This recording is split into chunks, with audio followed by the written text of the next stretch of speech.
English literacy ಅಂದ್ರೆ English ಸಾಕ್ಷರತೆ. ಸಾಕ್ಷರತೆ ಎಂದ್ರೇನು? ಇಂಗ್ಲಿಷ್ ಓದೋದು ಬರೆಯೋದು ನಾವು ತಿಳ್ಕೊಂಡಿರ್ಬೇಕು ಅಲ್ವಾ? ಓಕೆ, ಸೊ ಇಂಗ್ಲಿಷ್ ಓದೋದು ಬರೆಯೋದಕ್ಕೆ ನಾವು ಏನೆಲ್ಲ ಕಲಿಬೇಕಾಗುತ್ತೆ? ಏನೆಲ್ಲ ಅಂತ ಹೇಳಿದ್ರೆ, ನಾವು ಈಗ already phonics, blending, silent letters, ಆಮೇಲೆ ಇನ್ನೊಂದು ಅಷ್ಟು ವಿಷಯಗಳನ್ನು ಕಲ್ತೀವಿ. ಅದರ ಜೊತೆಗೆ ನಾವು ಇನ್ನೇನು ಕಲಿಬೇಕು? Spelling rules. ಸ್ಪೆಲ್ಲಿಂಗ್ ರೂಲ್ಸ್ ಅಂದ್ರೆ ನಿಮಗೆ ಡೌಟ್ ಬರುತ್ತೆ, ಇದು ಈ ಸ್ಪೆಲ್ಲಿಂಗ್ ಯಾಕೆ ಇಲ್ಲಿ ಬರಬೇಕು, ಇದು ಯಾಕೆ ಇಲ್ಲಿ ಬರುತ್ತೆ, ಇದನ್ನ ಈ ತರ ಯಾಕೆ ಬರೀಬೇಕು ಅನ್ನೋ ಡೌಟ್ಸ್ ಇರುತ್ತಲ್ವಾ? ಸೊ ಆ ಡೌಟ್ಸ್ ಅನ್ನ ಕ್ಲಿಯರ್ ಮಾಡಲಿಕ್ಕೆ ಸ್ಪೆಲ್ಲಿಂಗ್ ರೂಲ್ಸ್ ನಿಮಗೆ ಕ್ಲಾರಿಟಿ ಕೊಡುತ್ತೆ. ಓಕೆ, ಆದ್ರೆ ನೆನಪಿಟ್ಕೊಳ್ಳಿ ಎಲ್ಲರೂ, ಸ್ಪೆಲ್ಲಿಂಗ್ ರೂಲ್ಸ್ ನಾವು ಪದಗಳನ್ನು ಬರಿಬೇಕಾದ್ರೆ ಮತ್ತೆ ಓದಬೇಕಾದ್ರೆ ನಮ್ಮ ತಲೆಯಲ್ಲಿ ಇರೋದಿಲ್ಲ. ನಾವು ಇದನ್ನ ಪ್ರಾಕ್ಟೀಸ್ ಮೂಲಕ ಆ ಸ್ಪೆಲ್ಲಿಂಗ್ ರೂಲ್ಸ್ ಅನ್ನ ಬರೆದು ಪ್ರಾಕ್ಟೀಸ್ ಮಾಡಿ ತಿಳ್ಕೊಂಡು ಪದೇ ಪದೇ ಓದೋದ್ರಿಂದ ನಮಗೆ ಅದು ಸ್ಪೆಲ್ಲಿಂಗ್ ರೂಲ್ಸ್ ಮೈಂಡ್ ಅಲ್ಲಿ ಇರುತ್ತೆ. ಆದ್ರೆ ನಾವು ಏನಾದ್ರೂ ಓದಬೇಕಾದ್ರೆ ಬರಿಬೇಕಾದ್ರೆ ಸ್ಪೆಲ್ಲಿಂಗ್ ರೂಲ್ಸ್ ಮೈಂಡಿಗೆ ಬರೋದಿಲ್ಲ. ಓಕೆ, ನೀವು ತುಂಬಾ ಪ್ರಾಕ್ಟೀಸ್ ಮಾಡಿದ್ರೆ ಮಾತ್ರ ಸ್ಪೆಲ್ಲಿಂಗ್ ರೂಲ್ಸ್ ಬರಿಬೇಕಾದ್ರೆ ನಮಗೆ ನೆನಪಾಗುತ್ತೆ, ಇದು ಇಲ್ಲಿ ಬರಿಬಾರ್ದು, ಇದು ಇಲ್ಲಿ ಬರಿಬೇಕು ಅಂತ. ಓಕೆ, ಸೊ ಹಾಗಾಗಿ ನಾವು ತಿಳ್ಕೊಂಡು ಅದನ್ನ ನಾವು ಕರೆಕ್ಟ್ ಆಗಿ ಅಳವಡಿಸ್ಕೋಬೇಕು. ಅಂದ್ರೆ ಮಾತ್ರ ನಮಗೆ ಸ್ಪೆಲ್ಲಿಂಗ್ ರೂಲ್ಸ್ ಕರೆಕ್ಟ್ ಆಗಿ ನೆನಪಲ್ಲಿ ಇರುತ್ತೆ. ಓಕೆ, ಹಾಯ್ ಫ್ರೆಂಡ್ಸ್, ಇದೊಂದು ವಿಶೇಷ ಸೂಚನೆ. ನಮ್ಮಲ್ಲಿ ಇದೀಗ ಆನ್ಲೈನ್ ಸ್ಪೋಕನ್ ಇಂಗ್ಲಿಷ್ ಕೋರ್ಸ್ನ ಹೊಸ ಬ್ಯಾಚ್ ಶುರುವಾಗಿದೆ. ನೀವು ಇನ್ಮೇಲೆ ಎಲ್ಲೂ ಹೊರಗಡೆ ಹೋಗಿ ಇಂಗ್ಲಿಷ್ ಕಲಿಯುವ ಅವಶ್ಯಕತೆ ಇಲ್ಲ. ಮನೆಯಲ್ಲೇ ಕೂತ್ಕೊಂಡು ಯಾವುದೇ ಟೆನ್ಷನ್ ಇಲ್ಲದೆ, ಏನು ಮುಗಿದಿರಬಿಲ್ಲದೆ ಇಂಗ್ಲಿಷ್ ಮಾತಾಡೋದನ್ನ ಕಲಿಯಬಹುದು. ಸ್ನೇಹಿತರೆ, ಸ್ಪೋಕನ್ ಇಂಗ್ಲಿಷ್ ಮಾತ್ರ ಅಲ್ಲ, ನಿಮಗೆ ಇಂಗ್ಲಿಷ್ನ ಓದಲಿಕ್ಕೆ ಬರಲಿಕ್ಕೆ ಬರಲ್ಲ ಅಂತ ಇಟ್ಕೊಳ್ಳಿ. ಈಗ ಇಂಗ್ಲಿಷಲ್ಲಿ ನಿಮಗೆ ಓದಲಿಕ್ಕೆ ಬರಲಿಕ್ಕೆ ಬರಲ್ಲ, ಬರೀ ನಿಮಗೆ ABCD ಮಾತ್ರ ಗೊತ್ತು, ಅಥವಾ ABCD ಗೊತ್ತಿಲ್ಲ ಅಂತ ಇಟ್ಕೊಳ್ಳಿ. ಸೊ ABCD ಗೊತ್ತಿಲ್ಲ ಅಂತ ಪರವಾಗಿಲ್ಲ, ನಾವು ನಿಮಗೆ ಇಂಗ್ಲಿಷ್ನ ಬೇಸಿಕ್ಕಿಂದನೇ ಓದಲಿಕ್ಕೆ ಮತ್ತೆ ಬರಲಿಕ್ಕೆ ಸಹ ಹೇಳ್ಕೊಡ್ತೀವಿ. ಅದು ಅಲ್ಲದೆ ನೀವು ಒಂದು ವೇಳೆ ಕನ್ನಡ ಬರಲ್ಲ ಅಂತ ಇಟ್ಕೊಳ್ಳಿ, ಕನ್ನಡನೂ ಹೇಳ್ಕೊಟ್ಟು ಕನ್ನಡದಿಂದ ಇಂಗ್ಲಿಷ್ನ ಹೇಗೆ ಓದೋದು, ಕನ್ನಡನೂ ನಾವು ಹೇಳ್ಕೊಟ್ಟು ಅದರ ಮೂಲಕ ಇಂಗ್ಲಿಷ್ನ ಹೇಗೆ ಕಲಿಯೋದು ಅನ್ನೋದನ್ನ ನಾವು ಈ ಕೋರ್ಸಲ್ಲಿ ಇನ್ಕ್ಲೂಡ್ ಮಾಡಿದ್ದೀವಿ. ಸ್ನೇಹಿತರೆ, ಈ ಕೋರ್ಸ್ನ ಚಿಕ್ಕ ಮಕ್ಕಳನ್ನು ಹೊರತುಪಡಿಸಿ ಬೇರೆ ಯಾರು ಬೇಕಾದ್ರೆ ಈ ಕೋರ್ಸ್ಗೆ ಜಾಯ್ನ್ ಆಗಬಹುದು. ನೀವು ಕೆಲಸಕ್ಕೆ ಹೋಗಿರ್ಬೋದು, ಮನೆಯಲ್ಲಿ ಇರ್ಬೋದು, ಅಥವಾ ನೀವು ಯಾವುದೋ ಒಂದು ಬಿಸ್ನೆಸ್ ಮಾಡ್ತಾ ಇರ್ಬೋದು. ಓಕೆ, ಸೊ ಯಾರು ಬೇಕಾದ್ರೂ ಈ ಕೋರ್ಸ್ನ ಜಾಯ್ನ್ ಆಗಬಹುದು. ಹಾಗಾದ್ರೆ ಸ್ನೇಹಿತರೆ, ತಡ ಯಾಕೆ? ಈ ಸ್ಪೋಕನ್ ಇಂಗ್ಲಿಷ್ ಕೋರ್ಸ್ ಮತ್ತು English basic reading and writing ಕೋರ್ಸ್ನ ಜಾಯ್ನ್ ಆಗಬೇಕು ಅಂತ ಆಸಕ್ತಿ ಇರೋರು ಈ ಕೂಡಲೇ ನಿಮ್ಮ ಫೋನ್ ತೆಗೆದುಕೊಳ್ಳಿ ಹಾಗೂ ಇಲ್ಲಿ ಬರ್ತಿರುವಂತಹ ನಂಬರ್ಗೆ ಅಥವಾ ಕೆಳಗಡೆ ಬರ್ತಾ ಇರುವಂತಹ ನಂಬರ್ಗೆ ನೀವು ಕರೆ ಮಾಡತಕ್ಕದ್ದು ಅಥವಾ ವಾಟ್ಸ್ಆ್ಯಪ್ನಲ್ಲಿ ಸಂಪರ್ಕಿಸಿ ನಿಮ್ಮ ಹೆಸರನ್ನು ರಿಜಿಸ್ಟರ್ ಮಾಡ್ಕೊಳ್ಳಿ. ನಾನೇನು ಹೇಳಿದೆ? ಇಂಗ್ಲಿಷ್ ನಾವು ಕಲಿಬೇಕಾದ್ರೆ ಸ್ಪೆಲ್ಲಿಂಗ್ ರೂಲ್ ಬಹಳ ಮುಖ್ಯ ಅಂತ ಹೇಳಿದೆ. ಸ್ಪೆಲ್ಲಿಂಗ್ ರೂಲ್ ನಾವು ತಿಳ್ಕೊಂಡ್ರೆ ಅಕ್ಷರಗಳನ್ನು ನಾವು ಯಾವ ಅಕ್ಷರ ಹಾಕಬೇಕು, ಯಾವ ಅಕ್ಷರ ಹಾಕಬಾರ್ದು, ಯಾಕೆಂದರೆ ಒಂದೇ ಥರ ಉಚ್ಚಾರಣೆ ಇರುವಂತಹ ಹಲವು ಅಕ್ಷರಗಳಿರೋದ್ರಿಂದ ನಾವು ಗಮನ ವಹಿಸಿ ಕರೆಕ್ಟಾಗಿ ಹಾಕಬೇಕು. ಯಾವ ಅಕ್ಷರ ಹಾಕಬೇಕು ಅನ್ನೋದು ನಮಗೆ ಗೊತ್ತಿದ್ರೆ ಮಾತ್ರ ನಿಮಗೆ ರೀಡಿಂಗ್ ಆ್ಯಂಡ್ ರೈಟಿಂಗ್ ಇಂಪ್ರೂವ್ಮೆಂಟ್ ಕಾಣುತ್ತೆ. ಇಲ್ಲಾಂದರೆ ತುಂಬ ಸ್ಪೆಲ್ಲಿಂಗ್ ಮಿಸ್ಟೇಕ್ಸ್ ಆಗುತ್ತೆ. ಓಕೆ, ಸೊ ಆ ಸ್ಪೆಲ್ಲಿಂಗ್ ಮಿಸ್ಟೇಕ್ಸ್ನ ಅವಾಯ್ಡ್ ಮಾಡ್ಬೇಕಾದ್ರೆ ಏನು, ಕರೆಕ್ಟಾಗಿ ನಾವು ತಿಳ್ಕೊಂಡಿದ್ರೆ ನಮಗೊಂದು ಐಡಿಯಾ ಬರುತ್ತೆ. ಮತ್ತು ಬರಿತಾ ಓದ್ತಾ ಅದನ್ನು ನಮ್ಮ ಕರೆಕ್ಷನ್ಸ್ ಆಟೋಮೆಟಿಕ್ಕಾಗಿ ನಾವು ಮಾಡ್ಕೋಬೋದು. Okay, right. ಈಗ ರೂಲ್ ನಂಬರ್ 1 ಆದರೆ ರೂಲ್ ನಂಬರ್ 1 ಎರಡನೇ ರೂಲ್ ಅಲ್ಲ, ಅಕ್ಷರ ಎರಡನೇ ತೊಗೊಳ್ಳೋಣ. ಫಸ್ಟ್ ನಾವೇನು ಜೆ ತೊಗೊಂಡ್ವಿ, ಈಗ ಐ ತಗೊಳ್ಳೋಣ. ಈಗ ಏನು ಹೇಳ್ತೀವಿ ನಾವು? ಇಂಗ್ಲೀಷ್ ಪದಗಳು ಐ ಅಕ್ಷರದಿಂದ ಕೊನೆಗೊಳ್ಳುವುದಿಲ್ಲ. ಐ ತಗೊಳ್ಳೋಣ. ಈ 4 ಅಕ್ಷರದಲ್ಲಿ ಕೊನೆಗೊಂಡಲ್ಲ. ಒಂದಾಗಲೇ ನೋಡಿದ್ದೀವಿ ಜೆ, ಈಗ ಎರಡನೇದು ಐಯಲ್ಲಿ ಬರಲ್ಲ. ಬಟ್ ಐ ಬರಲ್ಲ ಅಂತ ಹೇಳಿದ್ರೆ ಇ ಮತ್ತು ಐ ಅಂತ ಕೊನೆಯಲ್ಲಿ ಸೌಂಡ್ ಬಂದರೆ ಏನು ಯೂಸ್ ಮಾಡ್ತೀವಿ? ಉದಾಹರಣೆಗೆ ಇಲ್ಲಿ ಇದು ಎನಿ, ನಾವು ಎ ನಿ. ಸೊ ಇಲ್ಲೇನಿದೆ ಇ ಅಂತಿದೆಯಲ್ವಾ? ಇ ಅಂತ ಬಂದರೆ ಅಕ್ಷರ, ಕನ್ನಡದಲ್ಲಿ ನಾವು ಅಕ್ಷರ ಏನು ಬರಿಬೇಕು? ಐ ಅಲ್ವಾ? ಇ ಅಂತ ಬಂದರೆ ಕನ್ನಡದಲ್ಲಿ ಅಕ್ಷರ ಏನು ಬರಿಬೇಕು? ಐ ಬರಿಬೇಕು. ಹಾಗಾದರೆ ಐ ಬರೆಯೋಂಗಿಲ್ಲ ಅಂತ ಹೇಳ್ತಾ ಇದೀವಿ, ಕೊನೆಯಲ್ಲಿ ಬರೆಯೋ ಹಾಗಿಲ್ಲ. ಓಕೆ, ಹಾಗಾದರೆ ಏನು ಮಾಡ್ತೀವಿ ನಾವು? ಐ ಬದಲು ವೈ ಹಾಕ್ತೀವಿ. ಅಂದರೆ ಈಗ ಎ ನಿ, ಇದು ಇ. ಬಟ್ ಈ ಐ ತೆಗೆದ್ಬಿಟ್ಟು ಐ ಹಾಕೋ ಹಾಗಿಲ್ಲ, ಯಾಕೆಂದರೆ ರೂಲ್ ಹೇಳುತ್ತೆ. ಹಾಗಾಗಿ ಐ ತೆಗೆದು ನಾವು ವೈ ಹಾಕ್ತೀವಿ. ಏನು ಹಾಕ್ತೀವಿ? ಐ ಅಕ್ಷರದ ಬದಲು ನಾವು ವೈ ಹಾಕ್ತೀವಿ. So any, many, Amy, family. ಈಗ ಫ್ಯಾಮಿಲಿನೇ ನೋಡಿ, ಇಲ್ಲಿ ಮೀಗೆ ಐ ಇದೆ, ಇಲ್ಲಿ ಲೀಗೆ ಐ ಹಾಕ್ಬೋದಲ್ವಾ? ಫ್ಯಾಮಿಲಿ. ಈಗ ನೀವು ಫ್ಯಾಮಿಲಿ ಬೇಕಾದರೆ ಈ ಥರ ಬರಿಬೋದು ಅಲ್ವಾ? FAMILI. ಸೊ ಇದು ಫ್ಯಾಮಿಲಿನೇ ಅಂತ ಹೇಳ್ತೀರಾ ನೀವು? ಸೊ ಇದು ಫ್ಯಾಮಿಲಿನೇ ಅಲ್ವಾ? ಅಲ್ಲ, ಹೌದು. ಬಟ್ ಇಲ್ಲಿ ರೂಲ್ ಏನು ಹೇಳುತ್ತೆ? ಐ ಅಕ್ಷರ ನಾವು ಕೊನೆಯಲ್ಲಿ ಬರೆಯೋ ಹಾಗಿಲ್ಲ. ಈ ಐ ತೆಗೆದುಬಿಟ್ಟು ವೈ ಹಾಕಬೇಕು. ಇಲ್ಲಿ ನೋಡಿ, ಬೇಬಿನೇ ನೀವು ಇಲ್ಲಿ ಐ ಹಾಕ್ಬೋದಲ್ವಾ? ಐ ಹಾಕಿದ್ರೆ ಅದು ರಾಂಗ್ ಆಗುತ್ತೆ. ಸೊ ಐ ಬದಲು ನಾವು ವೈ ಹಾಕ್ತೀವಿ. ವೈ ಸೌಂಡ್ ನಾನು ನಿಮಗೆ ಏನು ಹೇಳಿದೆ? ಯ ಅಂತ ಹೇಳಿದ್ದೆ. ಹೌದು, ಮಧ್ಯದಲ್ಲಿ ಬಂದಾಗ, ಸ್ಟಾರ್ಟಿಂಗಲ್ಲಿ ಬಂದಾಗ ವೈಗೆ ಯ ಅಂತ ಸೌಂಡ್ ಇದೆ. ಬಟ್ ವೈಗೆ ಬೇರೆ ಸೌಂಡ್ ಇದೆ, ಅದು ನೋಡೋಣ ಆಮೇಲೆ. ಬಟ್ ಕೊನೆಯಲ್ಲಿ ವೈ ಬಂದಾಗ ಆ ವೈಗೆ ಐ ಅಂತ ಸೌಂಡ್ ಬರ್ಬೋದು, ಸೌಂಡ್ ಉಚ್ಚಾರಣೆ ಐ ಅನ್ನೋ ಉಚ್ಚಾರಣೆ ಬರ್ಬೋದು, ಅಥವಾ ಇ ಅನ್ನೋ ಉಚ್ಚಾರಣೆ ಬರ್ಬೋದು. ಇವೆರಡರಲ್ಲಿ ಯಾವುದಾದ್ರೂ ಉಚ್ಚಾರಣೆ ಬರ್ಬೋದು. ಸೊ ಎಲ್ಲಿ ಐ ಅಂತ ಬರುತ್ತೆ, ಎಲ್ಲಿ ಇ ಅಂತ ಬರುತ್ತೆ, ಡೋಂಟ್ ವರಿ, ಅದು ಮುಂದೆ ನಿಮಗೆ ಪಾಠ ಇದೆ. ಸೊ ಇಲ್ಲಿ ನೋಡಿ, ಎನಿ, ಇ ಐ ತಾನೆ, ಇ ವೈ ಸೌಂಡ್ ಬರಬೇಕು. ವೈ ಅಕ್ಷರ ಬರಿಬೇಕು. ಹಾಗೆ ಡ್ಯೂಟಿ, ಇ. ಹೋಲಿ, ಇ. ಬಿಸಿ, ಇ. ಇ ಎಲ್ಲರಿಗೂ ಅರ್ಥ ಆಗ್ತಿದೆಯಲ್ಲ? ಕೊನೆಯಲ್ಲಿ ನೋಡಿ ಆ ವವೆಲ್ ಏನು? ಇ. ಬಿಸಿ, ಇ. ಪೋನಿ, ಇ. ಪಿಟಿ, ಇ. ಎನ್ವಿ, ಇ. ರೈಟ್? ಬೆರಿ, ಇ. ಕೊನೆಯಲ್ಲಿ ಇ ಬರ್ತಾ ಇದೆ. ಸೊ ಇಲ್ಲಿ ನಾವು ಎಲ್ಲೂ ಐ ಹಾಕಿಲ್ಲ. ಇಲ್ಲೆಲ್ಲ ಸೌಂಡ್ ಏನಿದೆ, ಐ ಸೌಂಡ್ ಇದೆ, ಸೌಂಡ್ ಐ ಇದೆ. ಸೌಂಡ್ ಅಂದರೆ ಉಚ್ಚಾರಣೆ ಐ ಇದೆ, ಬಟ್ ಸ್ಪೆಲ್ಲಿಂಗ್ ಏನಿದೆ? ವೈ ಇದೆ. ಅರ್ಥ ಆಗ್ತಿದೆಯಾ? ಆ್ಯಂಡ್ ಇಲ್ಲಿ ಇ. ಇ ಇಲ್ಲೆಲ್ಲ ಇ. ಇ ಈ ಪದಗಳಲ್ಲಿ ನಿಮಗೆ ಎಲ್ಲ ನಿಮಗೆ ಇ ಇ ಇ ಇ ಅಂತ ಕೊನೆಯಲ್ಲಿ ಸೌಂಡ್ ಬರುತ್ತೆ. ಇಲ್ಲಿ ಐ ಅಂತ ಬರುತ್ತೆ ಸೌಂಡ್. ಟ್ರೈ, ಐ. ಟ್ರೈ ಅಂದರೆ ವೈ ಸೌಂಡ್ ಏನು? ಐ. Try, fry, shy, my, why, cry, dry. ಅರ್ಥ ಆಯ್ತಾ? ಓಕೆ. ಸೊ ಇಲ್ಲಿ ಟ್ರೈ ಅಂತಿದೆ. ಟ್ರೈ ಕೊನೆಯಲ್ಲಿ ಐ ಅಂತ ಬಂದಿದೆ. ನಾವು ಇದನ್ನ ಹಿಂಗೆ ಬರೆಯೋ ಹಾಗಿಲ್ಲ. ಯಾವುದು? TRI ಈ ಥರ ಬರೆಯೋ ಹಾಗಿಲ್ಲ. ಯಾಕೆ? ಇಲ್ಲೇನು ಹೇಳ್ತಾ ಇದೆ? ಇಂಗ್ಲಿಷ್ ಪದಗಳು ಐ ಅಕ್ಷರಗಳೊಂದಿಗೆ ಕೊನೆಗೊಳ್ಳುವುದಿಲ್ಲ, ಅಥವಾ ಜೆ ಐಯಲ್ಲಿ ಎಂಡ್ ಆಗಬಾರ್ದು. ಈ ಐ ತೆಗೆದು ನಾವೇನು ಮಾಡ್ತಾ ಇದ್ದೀವಿ? ವೈ ಬರಿತಾ ಇದ್ದೀವಿ. ಅರ್ಥ ಆಯ್ತಾ? ಈಗ ನೆಕ್ಸ್ಟ್ ನೋಡಿ, ಫ್ರೈ. ಫ್ರೈ ನೀವು ಸೌಂಡು ಹೇಳೋದಾದರೆ ಫ್ರೈ, ಫ್ರೈ. ಬಟ್ ಇಲ್ಲಿಗೆ ಎಂಡ್ ಮಾಡೋದಾದರೆ ಈ ಐ ತೆಗೆದುಬಿಟ್ಟು ನಾವು ಐನ ವೈ ಮಾಡಬೇಕು. ಫ್ರೈ ಅಂತ ಬರೆದು ಹಾಗೆ ಬಿಡೋ ಹಾಗಿಲ್ಲ. ಅರ್ಥ ಆಗ್ತಿದೆಯಾ ಎಲ್ರಿಗೂ? ಅರ್ಥ ಆಗ್ತಿದೆಯಲ್ಲ? ಸೊ ಇದು ಅಷ್ಟೇ. ಶೈ, SHI ಶೈ ಅಂತ ಬರೆಯೋಂಗಿಲ್ಲ. SHY shy. My, my, MI my.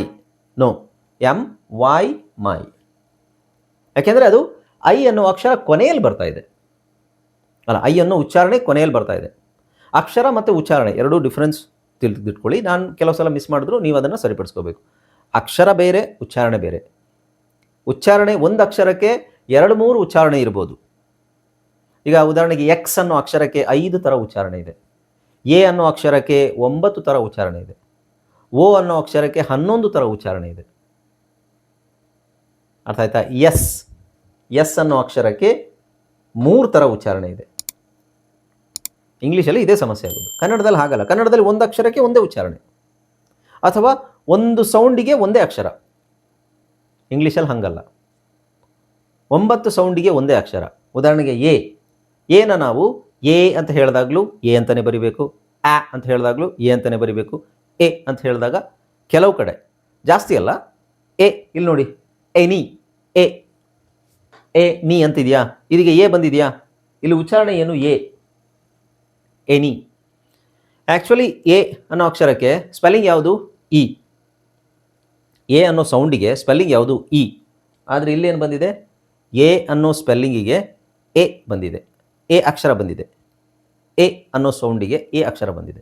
Okay. So ಇದೆಲ್ಲ ಸ್ವಲ್ಪ ತಿಳ್ಕೊಂಡಿದ್ರೆ ನಮಗೆ ಇಂಗ್ಲೀಷ್ ಓದೋದು ಈಸಿ ಅನಿಸುತ್ತೆ. ಓಕೆ. ಸೊ ಇಲ್ಲಿ ನಾನು ಎಕ್ಸೆಪ್ಷನ್ಸ್ ಅಂದರೆ ಹೊರತುಪಡಿಸುವುದು. ಈಗ ರೂಲ್ ಏನು ಹೇಳುತ್ತೆ? ಇಂಗ್ಲೀಷಲ್ಲಿ ಯಾವುದೇ ಅಕ್ಷರಗಳು ಐಯಲ್ಲಿ ಕೊನೆಗೊಳ್ಳಲ್ಲ ಅಂತ ನಾನು ಹೇಳಿದಾಗ, ಯಾವುದೇ ಅಕ್ಷರಗಳು ಅಂದರೆ ಅಲ್ಲ, ಎಕ್ಸೆಪ್ಟ್ ಈ ಪದಗಳನ್ನು ಬಿಟ್ಟು ಐಯಲ್ಲಿ ಎಂಡ್ ಆಗಲ್ಲ. ಓಕೆ, ಕರೆಕ್ಟಾಗಿ ಅರ್ಥ ಮಾಡ್ಕೊಳ್ಳಿ. ಎಕ್ಸೆಪ್ಷನ್ಸ್ ಈ ಪದಗಳನ್ನು ಬಿಟ್ಟು ಬೇರೆ ಯಾವುದೇ ಪದಗಳಲ್ಲಿ ಐಯಲ್ಲಿ ಎಂಡ್ ಆಗಲ್ಲ. ಅಂದರೆ 99% ಹೇಳ್ಬೋದು ನಾವು, 99.9%.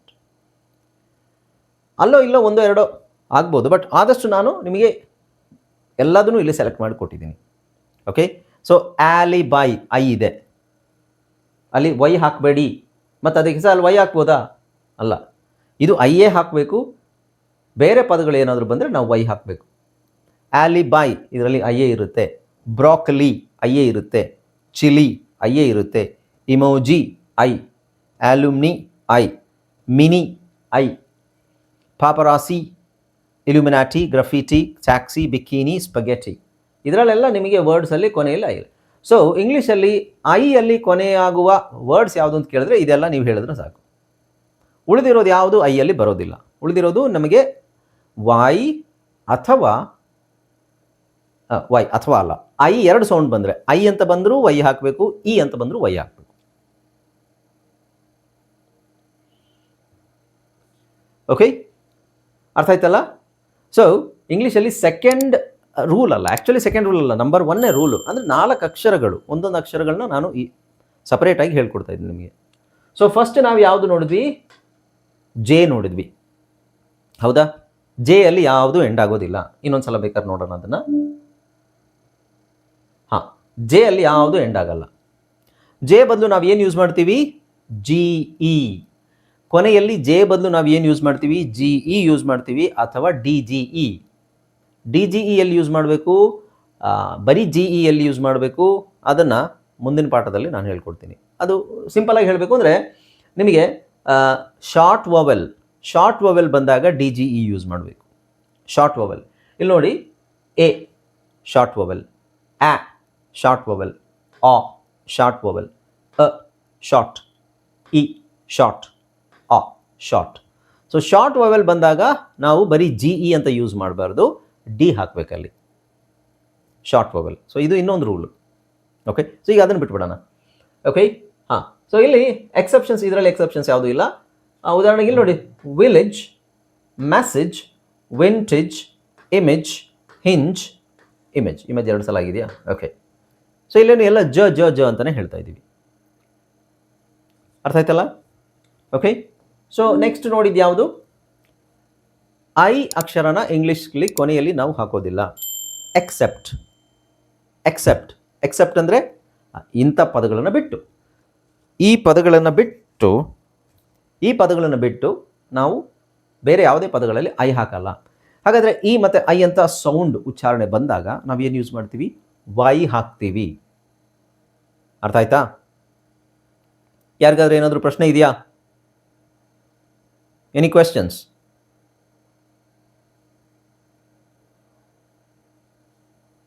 Any questions? ಇಲ್ಲ. ಮುಂದೆ ಹೋಗೋಣವಾ? Next rule same. ಏನು? ಐ ಆಯಿತು, ವಿ. ಓಕೆ, ಏನಾದರೂ ಕ್ವೆಶ್ಚನ್ಸ್ ಇದ್ದರೆ ಇಲ್ಲೇ ಕೇಳಿ. ಅಂದರೆ ಜಸ್ಟ್ ಕ್ವೆಶ್ಚನ್ಸ್ ಈಗಲೇ ತಲೆ ಕೆಡಿಸ್ಕೋಬೇಡಿ. ನಮಗೆ ಇದು ಗೊತ್ತಿದ್ದರೆ ಅನುಕೂಲ ಆಗುತ್ತೆ. ಈಗ ನಾನೇನಾದರೂ ಹೇಳ್ತೀನಿ, ಒಂದು ಪದ ಹೇಳ್ತೀನಿ, ಟ್ರೈ ಅಂತ ಹೇಳ್ತೀನಿ. ನೀವು ಟ್ರೈ ಅಂತ ಹೇಳಿದಾಗ ಐ ಸೌಂಡ್ ಬಂದಿದೆ, ಐ ಬರೆಯೋದು ಅಲ್ಲ, TRY, ಟ್ರೈ. ಅದು ನಮಗೆ ಗೊತ್ತಿರಬೇಕು. ಎಲ್ಲದನ್ನು ನಾವು ಅಕ್ಷರಗಳ ಸೌಂಡ್ ಇಟ್ಕೊಂಡೇ ನಾವು ಬರಿತೀವಿ. ಬರವಣಿಗೆ ಸೌಂಡ್ ಇಟ್ಕೊಂಡು ಆಗೋದಿಲ್ಲ. ಓದೋಕ್ಕೆ ನಾವು ಬರೀ ಸೌಂಡ್ಸನ್ನು, ಫೋನಿಕ್ಸನ್ನು ಫಾಲೋ ಮಾಡ್ಬೋದು. ಬರೀಲಿಕ್ಕೆ ನಮಗೆ ತುಂಬ ವಿಷಯಗಳು ನಾವು ಫಾಲೋ ಮಾಡಬೇಕಾಗುತ್ತೆ. ಸ್ಪೆಲ್ಲಿಂಗ್ ರೂಲ್ಸ್ ಒಂದು, ಆಮೇಲೆ ಏನು ಅಕ್ಷರಗಳ ಉಚ್ಚಾರಣೆ, ಯಾವ ಥರ ಉಚ್ಚಾರಣೆ ಬರ್ತಾ ಇದೆ ಅದರ ಮೂಲಕ, ಆಮೇಲೆ ಡಿಪೆಂಡಿಂಗ್ ಆನ್ ಮತ್ತೆ ಕೊನೆಯಲ್ಲಿ ಏನು ಬರುತ್ತೆ, ಸಫಿಕ್ಸ್ ಏನು ಬರುತ್ತೆ, TION, SION, TIOUS ಈ ಥರದ್ದೆಲ್ಲ ಬಂದಾಗ ಅದಕ್ಕೆ ಸಪ್ರೇಟ್ ಆದ ಉಚ್ಚಾರಣೆ ಇರುತ್ತೆ. ಇದನ್ನೆಲ್ಲ ಕಲಿತ ನಂತರನೇ ನಮಗೆ ಗೊತ್ತಾಗೋದು. ಇದನ್ನೆಲ್ಲ ಕಲಿಬೇಕು ಸ್ಪಷ್ಟವಾಗಿ. ಇದನ್ನೆಲ್ಲ ಕಲಿತ್ರೆ ಮಾತ್ರ ಕಲಿಯೋದು ಅಂದರೆ ಏನು ಬಾಯ್ಪಾಠ ಮಾಡೋದು ಅಲ್ಲ, ಪದೇ ಪದೇ ಬರೆಯೋದು, ಓದೋದು. ಇದನ್ನು ಮಾಡಿದ್ರೆ ಏನಾಗುತ್ತೆ, ನಮಗೆ ಈಸಿಯಾಗಿ ರೀಡಿಂಗ್ ಆ್ಯಂಡ್ ರೈಟಿಂಗ್ ಆಕ್ಸೆಸ್ ಮಾಡ್ಬೋದು, ಅಕ್ವೈರ್ ಮಾಡ್ಬೋದು. Okay, right. ಹಾಂ, ಈ ವರ್ಡ್ಸನ್ನು ಬರ್ಕೊಳ್ಳಿ. ಈಗ ನೀವು ಮಾಡಬೇಕಾಗಿರೋದು ಏನಂದರೆ, ಈ ರೂಲು ಬರ್ಕೊಳ್ಳಿ. ಇಂಗ್ಲೀಷಲ್ಲಿರೋದನ್ನು ಬರಿಬೇಡಿ, ಕನ್ನಡದಲ್ಲಿ ಬರ್ಕೊಳ್ಳಿ. Rule number 1, English words do not. ಇದನ್ನು ಬರ್ಕೊಳ್ಳಿ, ಕನ್ನಡದಲ್ಲಿ ಬರ್ಕೊಳ್ಳಿ. ಕನ್ನಡದಲ್ಲಿ ಮಾತ್ರ ಬರ್ಕೊಳ್ಳಿ, ಇಂಗ್ಲೀಷಲ್ಲಿರೋ ಬರ್ಕೋಬೇಡಿ. ರೂಲ್ ನಂಬರ್ 1, ಇಂಗ್ಲೀಷ್ ಪದಗಳು JIVU ಅಕ್ಷರಗಳೊಂದಿಗೆ ಕೊನೆಗೊಳ್ಳುವುದಿಲ್ಲ. ಫಸ್ಟು ಜೆಯನ್ನು ಮಾರ್ಕ್ ಮಾಡಿಕೊಂಡು, ಓಕೆ, ಇದನ್ನು ಬರ್ಕೊಳ್ಳಿ. ಇದೊಂದು 2-3 ವರ್ಡ್ಸ್ ಬರ್ಕೊಳ್ಳಿ ಅಷ್ಟೇ. 3 ವರ್ಡ್ಸ್ ಬರ್ಕೊಳ್ಳಿ, ಎಲ್ಲದನ್ನು ಬರ್ಕೊಳ್ಳೋಕೆ ಹೋಗಬೇಡಿ. 3 ವರ್ಡ್ಸ್ ಬರ್ಕೊಳ್ಳಿ. 3 ವರ್ಡ್ಸ್ ಬರ್ಕೊಂಡು ನೀವು GEನ ಮಾರ್ಕ್ ಮಾಡಿ. ಜೆ ಬದಲು GE ಹಾಕಿದ್ದೀವಿ ಅನ್ನೋದು ಗೊತ್ತಾಗಬೇಕು ನಿಮಗೆ. ಓಕೆ.